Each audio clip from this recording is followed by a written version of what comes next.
In today's video, I'm going to teach you how to manage team permissions in monday.com fast and easy. Whether you're overseeing a large project or just starting out on monday.com, effectively managing your team's permissions is key to ensuring seamless collaboration and security on your boards. Let's walk you through the steps to manage these permissions effortlessly. First, when you're on your board within monday.com, look towards the top right corner and you'll spot the three-dot menu. It's your go-to area for board options that aren't immediately visible. Click on that menu to reveal a list of actions you can take to manage and customize your board settings. Navigating through this menu is essential, as this is where you'll access board permissions among other important features, such as automations, integrations, and notification settings.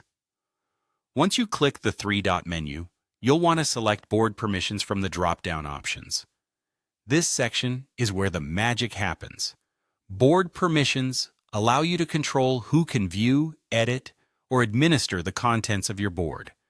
This is particularly valuable when working with a diverse team, where different members might require different levels of access, depending on their involvement in the project. Creating a strategy around who has what permissions can help to maintain order and streamline processes, minimizing the risk of unwanted changes or accidental data loss. After selecting board permissions, you'll see choices for view only, edit, or admin roles. Now let's break those down a bit.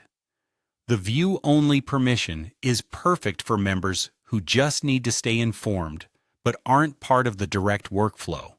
These members can keep tabs on updates without being able to make any changes to the board itself. It's a great way to ensure transparency while maintaining control over the data. The edit permission allows team members to make changes, add items, and essentially play an active role within the board. This role is suitable for collaborators who you're working with regularly and who need the ability to contribute directly. Finally, the admin role grants full access to the board, allowing the member to modify permissions, delete columns, and manage settings. This role should be reserved for trusted team leads or individuals responsible for the project management. Once you've decided on the appropriate level of access for each member, apply these settings by selecting the respective role next to their name. This ensures that everyone on your team has the access they need to perform their job efficiently, without compromising the board's integrity. And there you have it.